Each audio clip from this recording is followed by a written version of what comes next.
No domingo passado, nós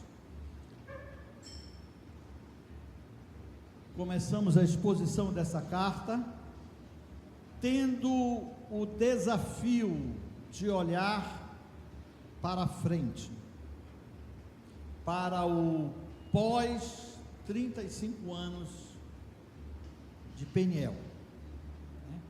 E nós vimos a necessidade de nós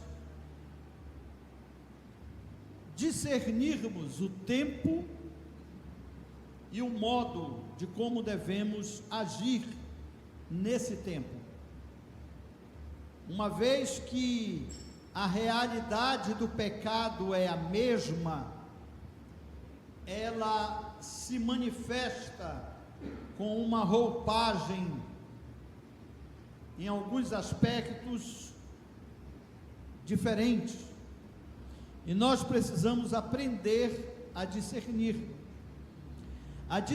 o modo como as pessoas pensam, como as pessoas fazem a leitura da vida, o significado delas com relação ao mundo e o significado para elas deste ser transcendente que elas carregam dentro de si, esse senso da divindade, querendo ou não, uma vez que esse senso faz parte da sua formação, da sua essência. E nós vimos no domingo passado os 2 primeiros versículos desta carta, onde Paulo faz uma saudação. E nesta saudação ele mostra-nos a necessidade de carregarmos conosco a convicção daquilo que somos, principalmente no que diz respeito ao nosso ofício e ao nosso dom. E nós vimos que Paulo, ele era um homem do seu tempo e da sua época, e que ele carregava consigo 3 convicções: a convicção do seu chamado, ele sabia quem tinha chamado, ele disse que quem o chamou foi Jesus Cristo pela vontade de Deus. Ele também tinha convicção da sua missão, ele sabia para o que ele foi chamado, e ele tinha convicção da importância de ter cooperadores no desenvolvimento da missão, até mesmo porque ele sabia que fazer a missão acontecer, realizar a missão que Deus lhe deu, não era uma carreira solo. Então ele sabia com quem ele foi chamado. Então nós vimos isso domingo passado. Paulo tinha a convicção do seu chamado, quem o chamou, da sua missão para o que ele foi chamado, e da importância de ter colaboradores no desenvolvimento da missão, que é com quem ele foi chamado. Dando continuidade à sua carta, Paulo passa então a considerar os efeitos da graça de Deus. Isso porque ele conclui o verso 2, desejando aos irmãos graça e paz. E ele deseja isso não é apenas como uma espécie de chavão, não. É porque ele entendia que tudo é pela graça, e tudo é pela graça, onde a paz também se faz necessária, não somente a paz com Deus, mas a paz de Deus. Então por isso ele resume, desejando, orando aos irmãos, graça e paz a vós outros da parte, não de qualquer um, mas da parte de Deus, nosso Pai. A gente percebe que Paulo, ele é bem cristocêntrico, né? É Deus, é teocêntrico, tudo gira em torno de Deus, nada em torno do homem. Então ele passa a considerar esses efeitos da graça de Deus na vida dos seus leitores, a partir do verso 3, em uma expressão de ação de graças, onde ele diz: damos sempre graças a Deus, Pai de nosso Senhor Jesus Cristo, quando oramos por vós, desde que ouvimos da vossa fé em Cristo Jesus e do amor que tendes para com todos os santos, por causa da esperança que vos está preservada nos céus, da qual antes ouvirtes pela palavra da verdade do Evangelho. Então Paulo faz a sua ação de graças, ele expressa esta ação de graças ao Senhor de maneira reverente, dirigindo a sua gratidão a Deus Pai de nosso Senhor Jesus Cristo. E nessa, no caso, expressão, ele reconhece e declara a divindade de Jesus Cristo, uma vez que ele o chama de Senhor. E a palavra utilizada aqui para Senhor é a mesma palavra que a Septuaginta utilizou para traduzir Yahvé. A Septuaginta, ela foi a tradução do Antigo Testamento do hebraico para o grego. E nós sabemos que no Antigo Testamento, um dos nomes do Senhor, um dos nomes de Deus é Senhor, que é o que mais aparece, aquele Senhor com letra maiúscula, né? E essa palavra é Yahvé, ou Jeová, como nós conhecemos. E quando a Septuaginta fez a tradução do Antigo Testamento para o grego, ele utilizou para Yahvé a palavra Kyrios, que é a palavra Senhor, que é a palavra que Paulo utiliza com relação a Jesus Cristo. Então é maravilhoso a gente ver a convicção que este homem carregava da divindade e do senhorio de Jesus Cristo. E por isso nós vamos ver que nesta carta, como nós falamos no domingo passado, ela gira em torno de apresentar-nos que tudo o que precisamos nós já temos em Cristo Jesus. Ou seja, é uma carta que fala da suficiência de Jesus Cristo, combatendo assim a doutrina de Colossos, a heresia de Colossos, como nós vimos domingo passado. Paulo então diz como e quando recordava da experiência da graça de Deus na vida dos irmãos, uma vez que tudo é pela graça. Ele então diz que como era que ele recordava e quando ele recordava dessa experiência da graça de Deus na vida dos crentes.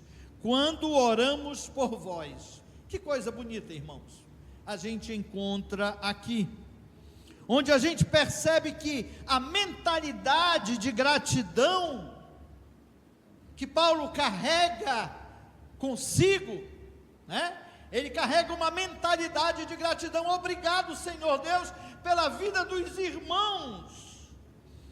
Mas essa mentalidade de gratidão era decorrente e proporcionalmente à mentalidade da oração. Quando ele orava, ele trazia a sua memória para o inspirar no seu momento de oração, a ação da graça de Deus na vida dos irmãos. É por isso que ele diz aqui: damos sempre graças a Deus, sempre graças a Deus. Todas as vezes que nós vamos orar, nós recordamos de como Deus tem abençoado vocês, de como Deus tem sido gracioso para com vocês, e isso nos leva a agradecer a Deus. Veja a perspectiva de oração que Paulo carrega, muito diferente de muitas dos nossos dias, onde às vezes achamos que só há espaço na oração para apresentarmos uma lista de pedidos a Deus. Mas para Paulo não era assim. Embora ele soubesse que houvesse espaço para as petições, para as solicitações, como ele mostra lá na carta aos Filipenses, as súplicas, ele sabia que oração era muito mais do que isso. Oração era trazer também à memória as bênçãos realizadas por Deus, derramadas no seu povo. E isso levava cada vez mais Paulo a orar. Isso nos leva, irmãos, a uma aplicação. Qual é a aplicação que nós aprendemos aqui? É que uma maneira de nós experimentarmos a riqueza espiritual, de sermos ricos espiritualmente, preste atenção nisso. Uma das maneiras é contemplarmos em oração a experiência da graça de Deus em nossa vida. Experimentarmos em oração a experiência da graça de Deus em nossa vida, trazendo à memória como Deus tem sido gracioso para conosco. Então, todas as vezes que você for orar, faça esse exercício. Nós que estamos nos nossos turnos de oração, não é? Se você não está, vou abrir um parênteses aqui para fazer essa propaganda. Entre no turno de oração, é uma bênção. Procure depois o nosso irmão presbítero Pedro, que ele vai colocar você lá. Essa é uma maneira de nós orarmos a Deus, trazermos à nossa memória as experiências da graça de Deus em nossa vida. Pare para pensar, para meditar, de como Deus tem sido gracioso para com você. Você vai ver que a sua oração será mais rica, a sua gratidão será mais profunda, e você terá uma riqueza espiritual na sua vida.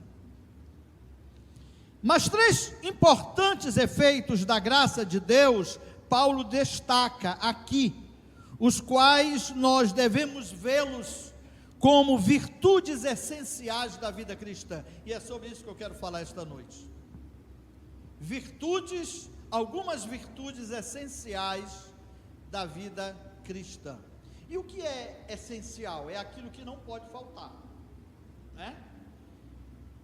Aquilo que não pode faltar para algo ser o que é. Por exemplo, vamos imaginar um perfume aí, um Paco Rabanne. Para ele ser Paco Rabanne, ele precisa de uma essência que o faz ser identificado como um perfume Paco Rabanne. Se nós tirarmos essa essência, ele passa a ser outra coisa, menos o perfume Paco Rabanne. Não é isso? Um suco de maracujá. O que é necessário para que nós tenhamos um suco de maracujá? O maracujá. Não é isso? Se faltar o maracujá, será qualquer suco, menos o de maracujá. Então, a essência tem a ver com aquilo que não pode faltar. Se faltar, aquilo deixa de ser o que diz ser. Então é isso que Paulo vai nos mostrar aqui, nesses versículos seguintes, o qual eu quero me deter apenas do verso 3 ao verso 5. Que virtudes essenciais são essas da vida cristã que nós, eu e você, nós precisamos ter, a fim de enfrentarmos os desafios que temos à nossa frente? Foi muito bom a tudo aquilo que Deus fez por nós.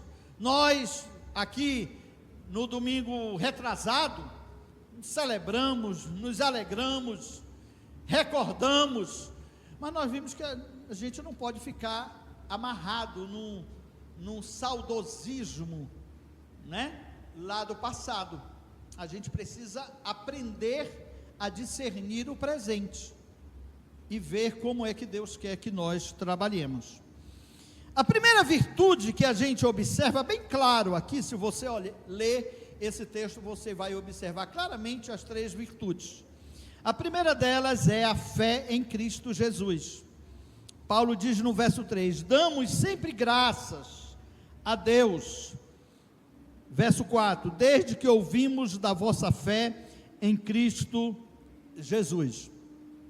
É interessante Paulo dizer isso aos nossos irmãos em Colossos, e muito importante, porque enquanto alguns estavam se deixando envolver pelas heresias de Colossos, que era o culto aos anjos, né?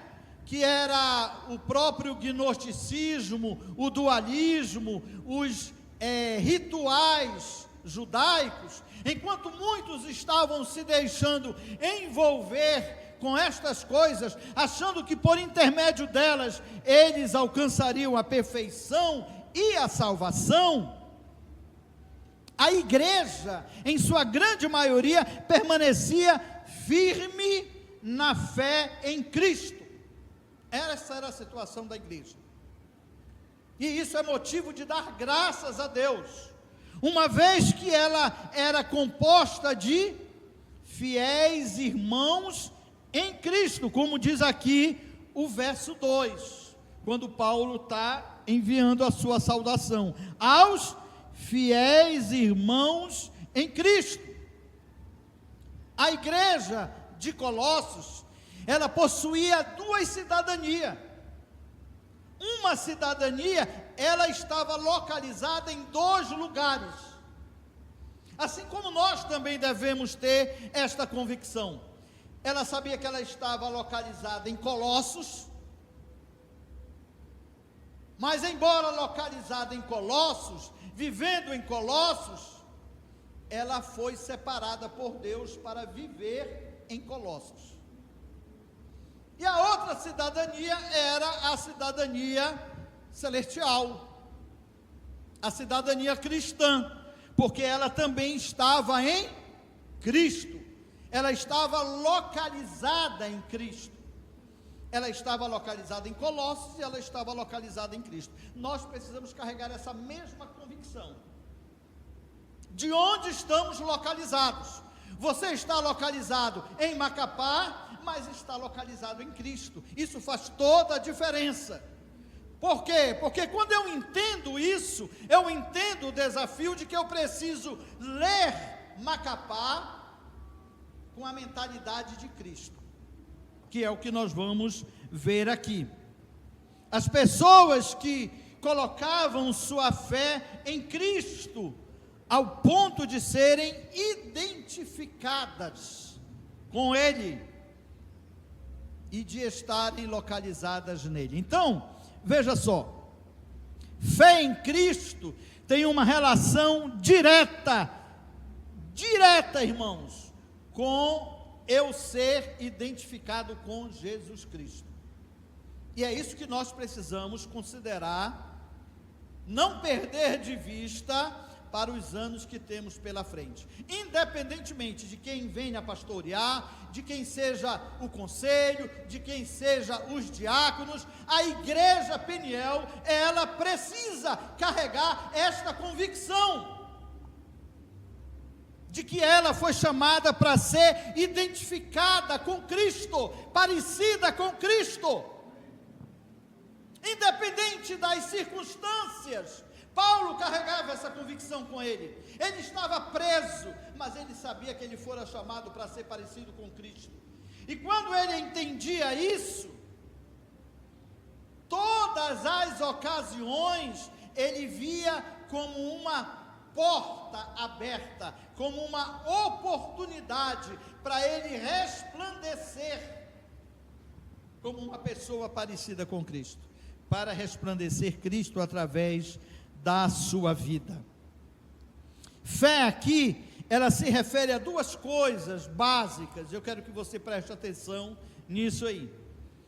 Fé, ela se refere a duas coisas básicas. Primeiro, que nós devemos permanecer em lealdade com Jesus, através da atitude de confiança nele. Precisamos ser leais a Jesus. É isso que significa fé em Cristo. Lealdade, fidelidade a Jesus Cristo, através de uma atitude de confiança. Confiança em meio às adversidades. Confiança em meio a uma circunstância da manifestação do extraordinário e do ordinário.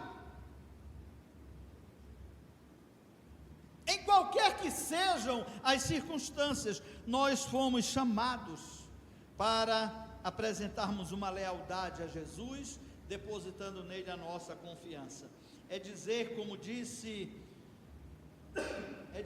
disse Abacuque: ainda que a figueira não floresça, nem haja fruto na videira, ainda que a colheita e a oliveira minta, decepcione, e os campos não produzam mantimentos, ainda que as ovelhas desapareçam do aprisco, e nos currais não hajam mais gado, mesmo assim,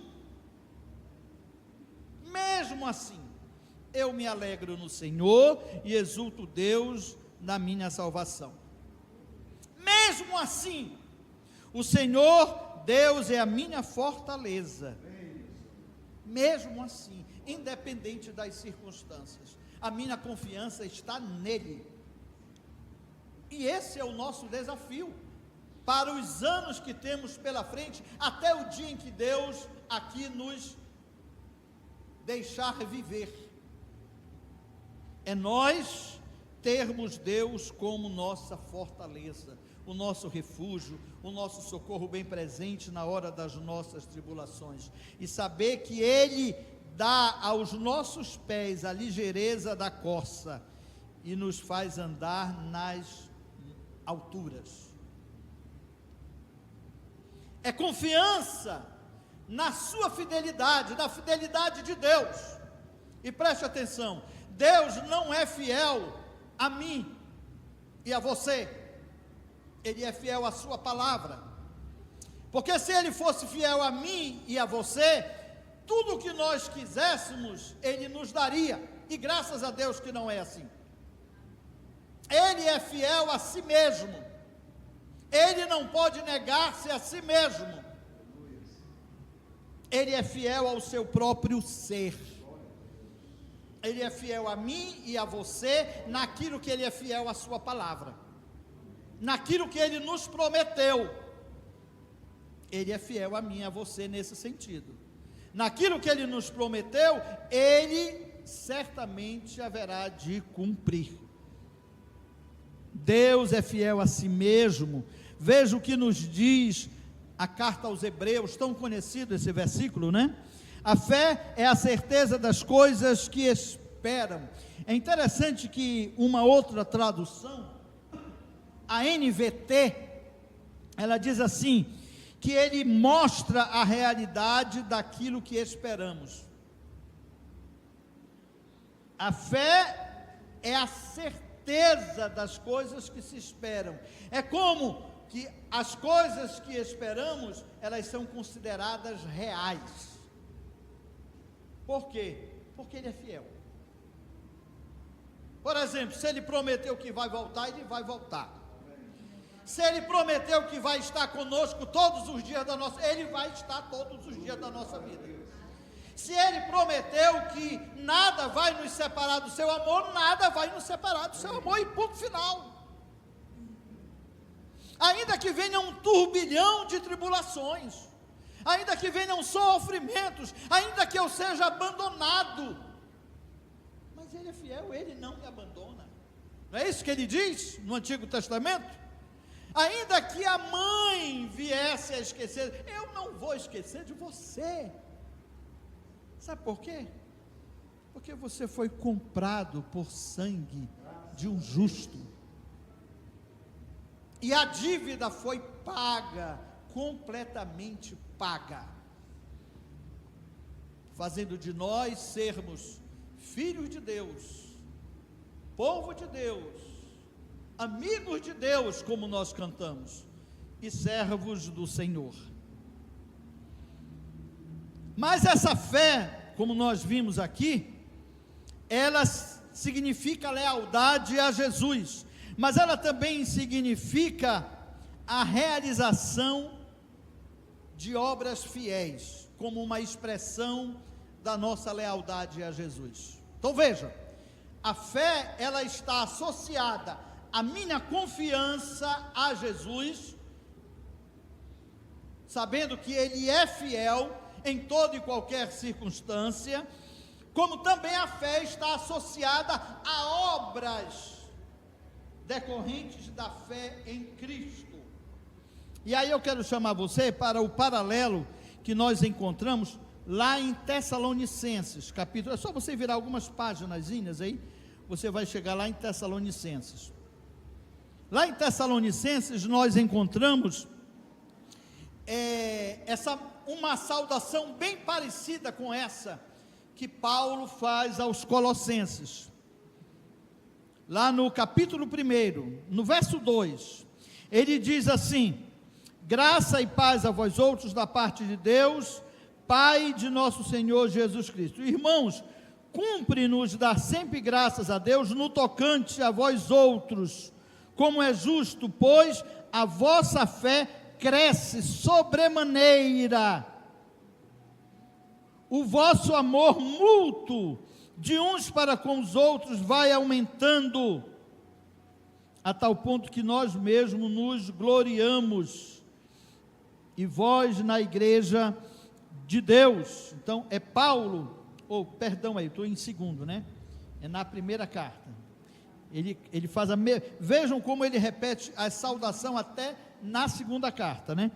A primeira carta de Paulo aos Colossenses, verso 2, ele diz assim: damos sempre graças a Deus por todos vós, mencionando-vos em nossas orações e sem cessar, recordando-nos diante do nosso Deus e Pai da operosidade da vossa fé.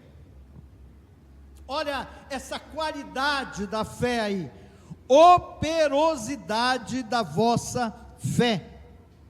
Essa palavra operosidade da vossa fé, literalmente, ela quer dizer obra decorrente da fé, uma fé que produz obras. Essa é a fé em Cristo, é para esta fé que nós fomos chamados, e é esta fé que nós devemos exercer no nosso dia a dia. Não é apenas uma fé de confiança, mas é uma fé que desemboca em obras, em realização de obras, que segundo Jesus Cristo, são realizadas para glorificar ao nosso Pai que está nos céus. Não é por isso que nós somos luz do mundo e sal da terra? Para que nós façamos boas obras, e fazendo boas obras, Deus seja glorificado. Então, numa outra versão, nós temos aqui, lembrando diante de nosso Deus e Pai, do trabalho fiel que vocês têm, do trabalho decorrente da fé. Muito bem, essa é a primeira virtude. E essa virtude nos leva a uma outra virtude que anda coladinha com ela, que é o amor fraternal, que nós temos aí no verso 4, Colossenses. Nós temos também Tessalonicenses. Nós vamos visitar. Então fica aí Colossenses, Tessalonicenses, com esses dois textos abertos. Lá em Colossenses, nós temos: e do amor que tendes para com todos os santos. Os membros do verdadeiro povo de Deus, obrigado, também têm amor, e mostram amor uns aos outros. Essa é uma característica essencial do cristão. Nós vamos ver. A fé em Cristo Jesus e o amor por todos os santos, da forma como Paulo coloca aqui nessa carta, andam juntos na vida cristã e encontram-se diretamente relacionadas entre si. O que é que eu quero dizer com diretamente relacionadas entre si na mesma proporção? É que quanto mais fé, mais amor. É interessante como a gente observa Paulo apresentar aí, e você pode ver isso aí no verso 4, como Paulo mostra-nos que a relação, a nossa relação vertical com Cristo, a nossa atitude de fé em Cristo, está intrinsecamente ligada à nossa relação horizontal com os outros irmãos, que é o amor que tendes para com todos os santos. Intrinsecamente.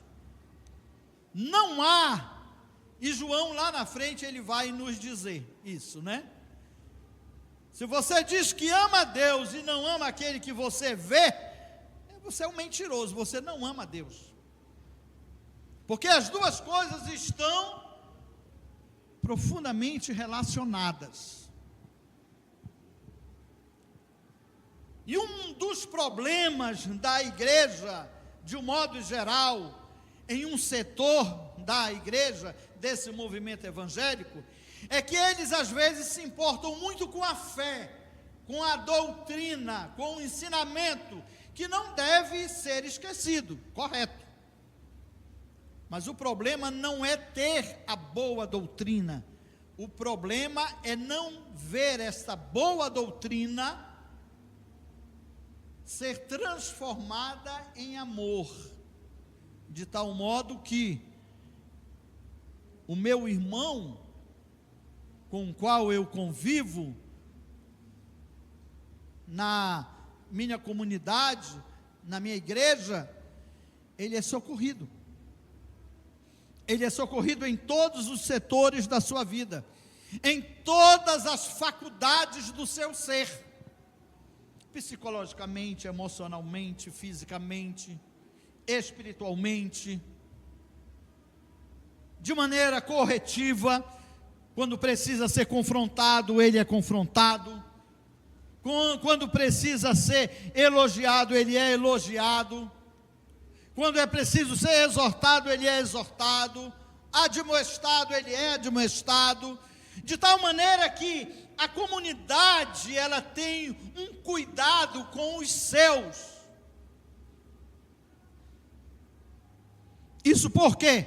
Porque a relação vertical com Cristo tem uma relação direta com a horizontal,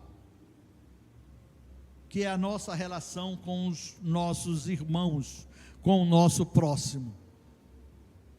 Veja o que nos lembra o próprio apóstolo Paulo em uma outra carta, a carta aos Gálatas, dizendo ele: porque em Cristo Jesus, veja o que ele diz, para aqueles que valorizavam muito os rituais, ele diz: porque em Cristo Jesus, nem a circuncisão, nem a incircuncisão tem valor algum, mas a fé que atua pelo amor.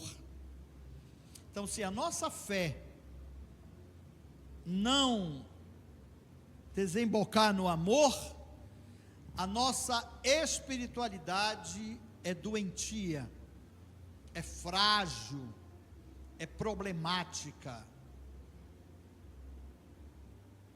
Na primeira dificuldade, ela chuta o pau da barraca. Veja o que João diz em sua epístola, e o seu mandamento é este, mandamento de Jesus, que creiamos, tem a ver com o quê?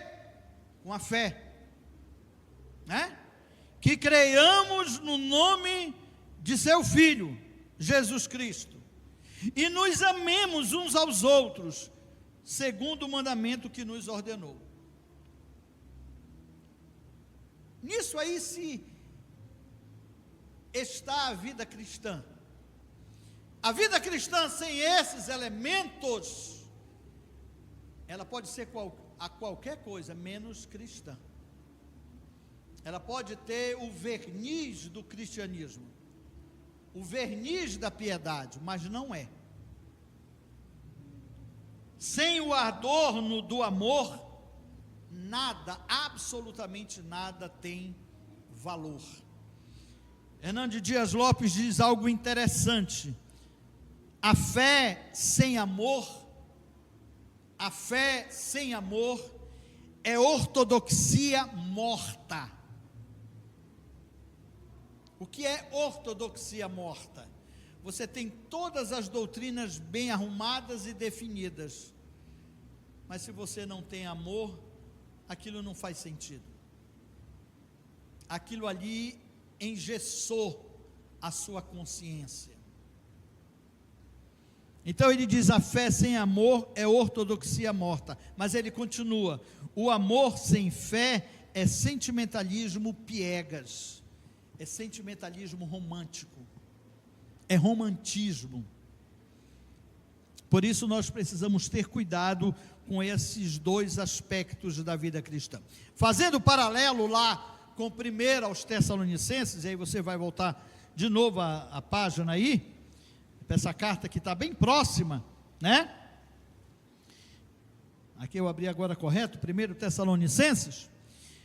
Se você voltar lá para o verso 3, quando ele diz que ele recorda da fé operosa, ele também diz que recorda da abnegação do vosso amor, que em uma outra tradução diz: olha, nós recordamos da dedicação do amor de vocês.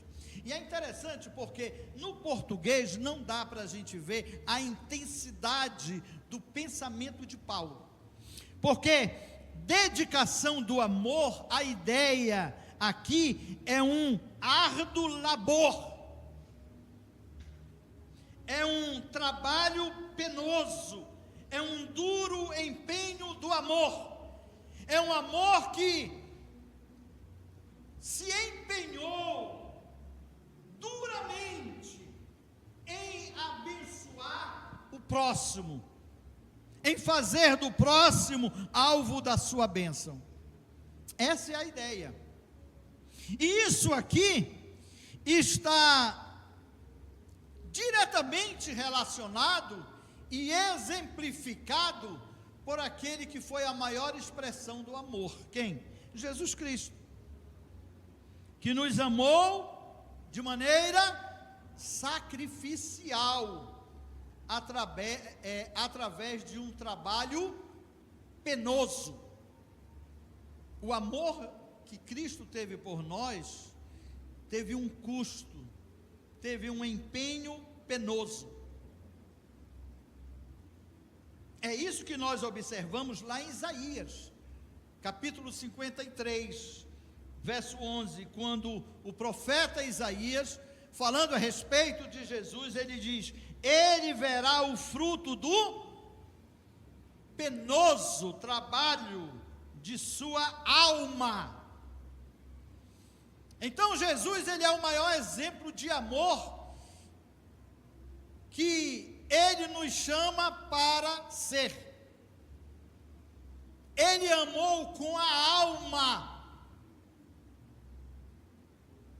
Ele verá o fruto do penoso trabalho da sua alma. Grande é o desafio.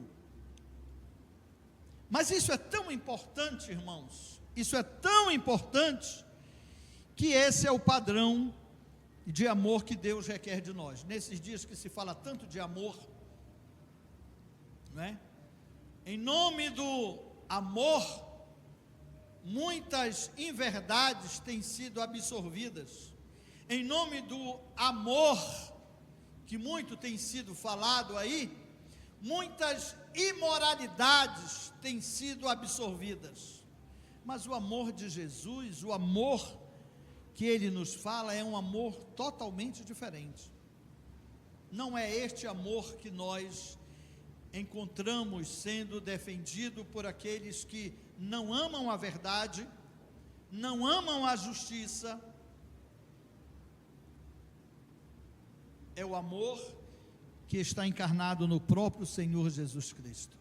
Ele é o maior exemplo desse amor. Ele nos amou de maneira penosa, com a sua própria alma, pagando um preço por nós. E este é o padrão do amor que Deus requer de nós.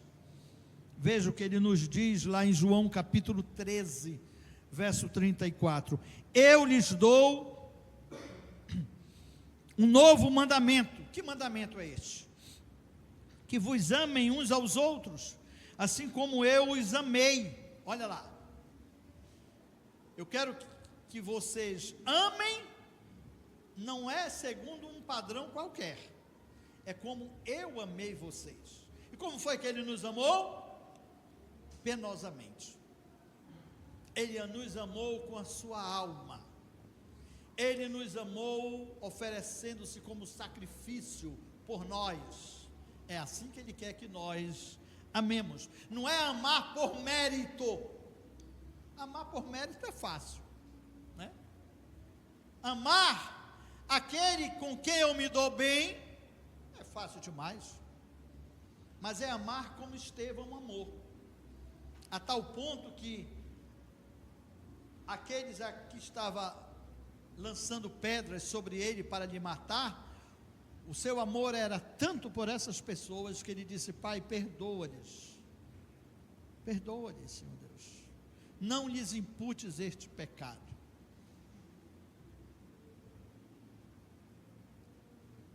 Esse é o amor que está aberto para perdoar, mesmo sem merecer, porque perdão é isso, né? Eu perdoo aquele que não merece ser perdoado. Isso é perdão. Então, do amor brota-se várias atitudes que nós precisamos considerar. E isso, irmãos, mais uma vez, é tão importante que o amor sobrenatural cristão é o principal atrativo entre os não cristãos para levá-los a Cristo. Preste atenção nisso. O amor sobrenatural cristão é o principal atrativo entre os não cristãos para levá-los a Cristo. E aqui você já vai logo pegando a respeito da igreja simples, que nós vamos ver lá no retiro. Já vou fazendo a caminhada aqui. Às vezes a gente faz um malabarismo danado para a gente evangelizar, mas esquece do amor. Não vamos ter sucesso. Talvez a gente tenha sucesso para ser membro da igreja. Talvez a gente tenha sucesso para aumentar o rol de membros. Talvez a gente obtenha sucesso para conseguir uma transferência de alguém no caso, catolicismo, ou de uma outra igreja para cá. Mas, para fazer conhecer Cristo, Cristo nos dá aqui o caminho. não tem o que inventar. O amor sobrenatural cristão é o principal atrativo entre os não cristãos para levá-los a Cristo. Amar é evangelizar.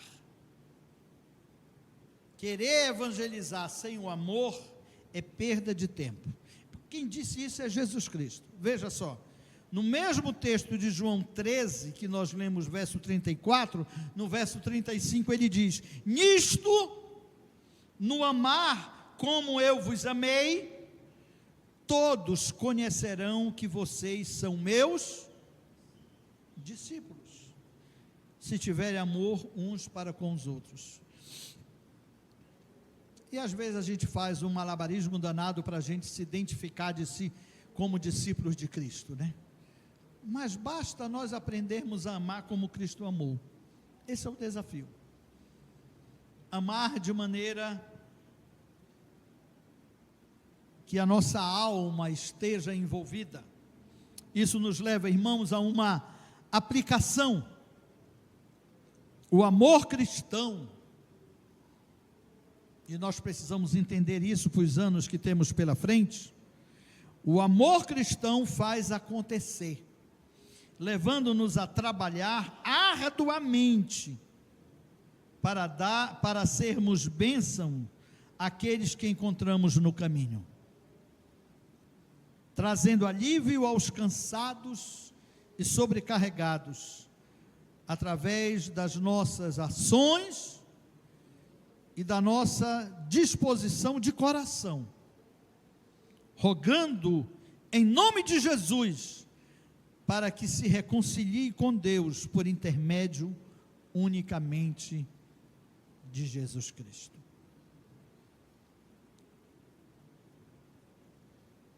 A verbalização, ela faz-se necessário, né? Como Paulo diz, que nós precisamos pregar. Como conhecerão se não há quem pregue? Então a proclamação se faz necessário, mas é a proclamação acompanhada do amor, como efeito do amor. Se assim não for, a nossa evangelização estará fadada ao fracasso. E amar, como Paulo está dizendo aqui, é amar abrindo mão, muitas vezes, não poucas, daquilo que é confortável, para abençoar. Pense nisso. A terceira e última atitude destacada por Paulo, a terceira essência da vida cristã. A primeira é a fé em Cristo. O segundo é o amor fraternal. O terceiro é a firme esperança. Verso 5: por causa da esperança que vos está preservada, que está guardada nos céus. Veja, irmãos, nessa construção apresentada por Paulo aqui, o amor para com todos os santos tem sua origem na esperança. Uma vez que a esperança é a causa do amor. É só você observar aí, logo no início do verso 5, que ele diz: por causa da esperança. Então, a esperança é a causa do amor. E o amor nasce ou procede dessa esperança. Agora veja só. Esperança aqui não se limita à atitude interior de eu esperar. Não é o que Paulo está falando aqui.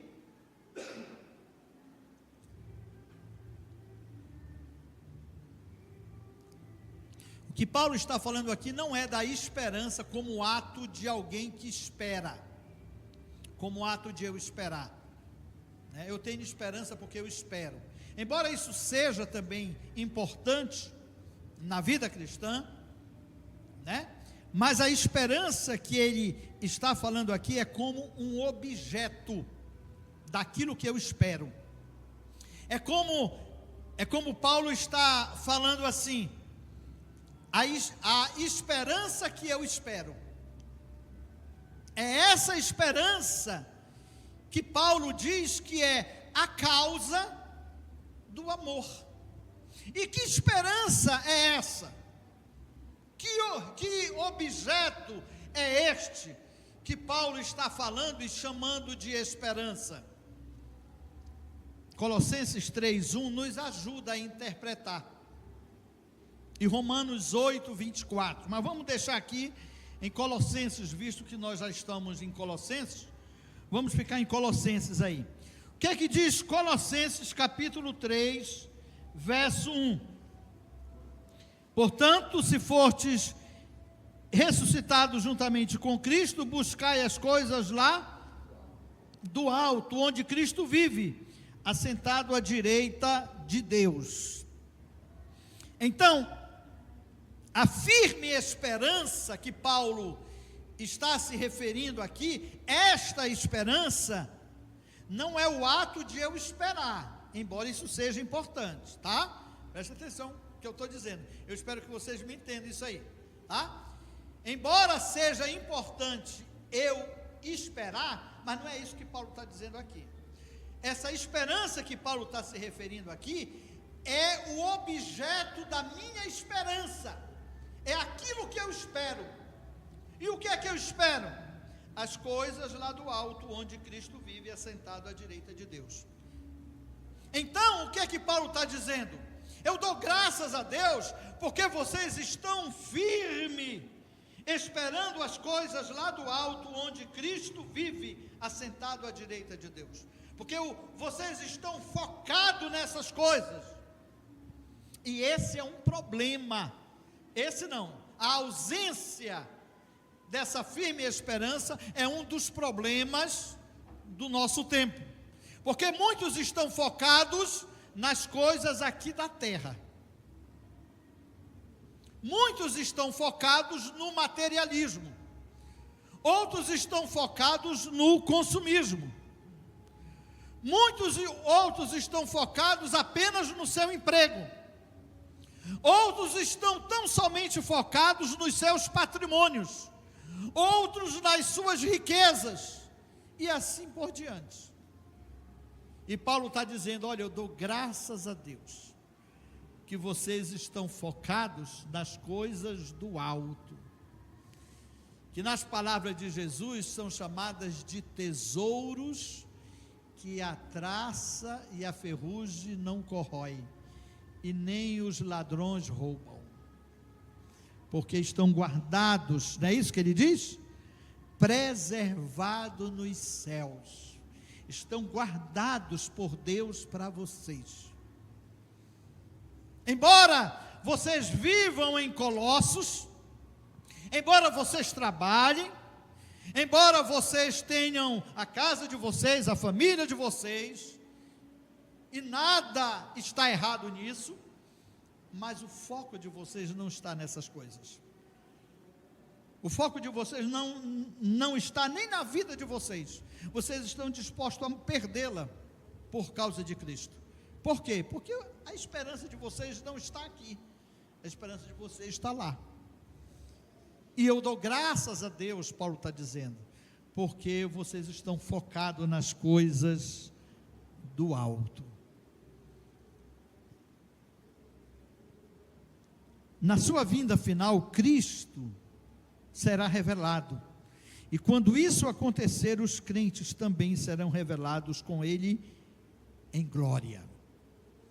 Era nessas coisas que os colossenses estavam focados. Essa era a esperança deles, essa é a esperança que eles sabiam que estava guardada por Deus Pai. É aquilo que Paulo, em outras palavras, ele vai chamar de a glória a ser revelada. A glória a ser revelada. Então eles estavam firmes nessa esperança, de que um dia eles seriam revelados, gloriosos, em um corpo da ressurreição. Um dia eles seriam perfeitos. não por causa dos anjos, como diziam a heresia de Colossos, não por causa do conhecimento em si mesmo, como dizia a heresia de Colossos, não por causa dos rituais, como diziam os judeus, não por causa de circuncisão ou incircuncisão, não, por causa de Cristo. Cristo era a garantia dessa esperança, e essa esperança, essa certeza que eles carregavam no coração, de que um dia serão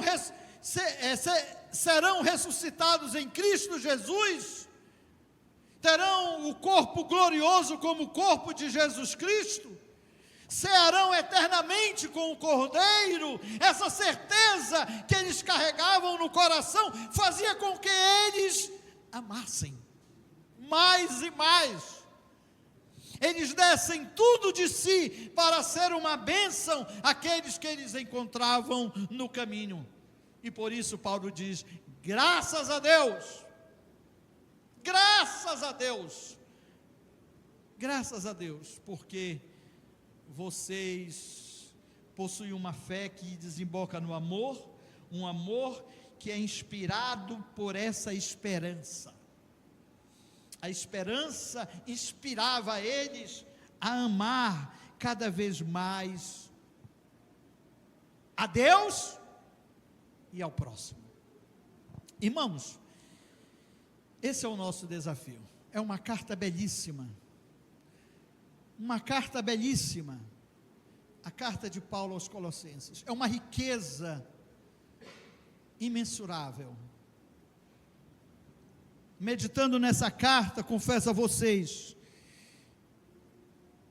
que vi meu coração ser quebrantado e ver o quanto eu estou longe, o quanto eu preciso melhorar para ser esse cristão. E não é algo impossível, porque isso aqui era uma realidade na vida dos colossenses, da igreja. Paulo não está dizendo isso só para massagear o ego deles, não, era uma realidade. Eles eram firmes na esperança, eles viviam com a sua fé em Cristo Jesus 24 horas por dia, acontecesse o que fosse. Nem passava pela cabeça deles pensar em, eu vou abandonar Jesus Cristo. Não, estava enraizado, estava radicado, estava localizado em Jesus. Eles se empenhavam o máximo para servir ao Senhor,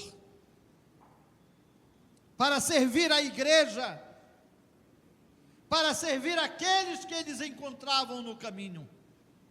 É isso que nós precisamos entender, a fim de que nós sejamos uma verdadeira igreja do Senhor Jesus Cristo cada dia mais. Graças a Deus por tudo que Deus fez por nós, mas nós precisamos crescer nisso, queridos. Nós precisamos crescer nessa natureza de fé, nós precisamos crescer nessa natureza do amor, nós precisamos crescer nessa firmeza de esperança. Tem muita gente com o olho na terra, é preciso colocar o olho no céu. Uma das coisas que a teologia da prosperidade tem contribuído é exatamente para tirar o pessoal de olhar para o céu. Antigamente se falava mais na vinda de Cristo, no novo céu, na nova terra. Para muitos, para que novo céu e nova terra? Novo céu e nova terra é aqui, já agora, onde eu posso ter isso, onde eu posso conquistar isso, e tantas outras coisas. Não pense assim, meu irmão, não pense assim. Não deixe as paixões do mundo corromper seu coração. Cuidado, trabalhe, se empenhe, tenha uma progressão no seu trabalho, nada errado nisso, desde que essas virtudes essenciais não sejam comprometidas. Não abra mão delas. Leia todo dia. Veja que Paulo repete aos Colossenses, Paulo repete aos Tessalonicenses, e repete a nós esta noite, em nome de Jesus. Amém?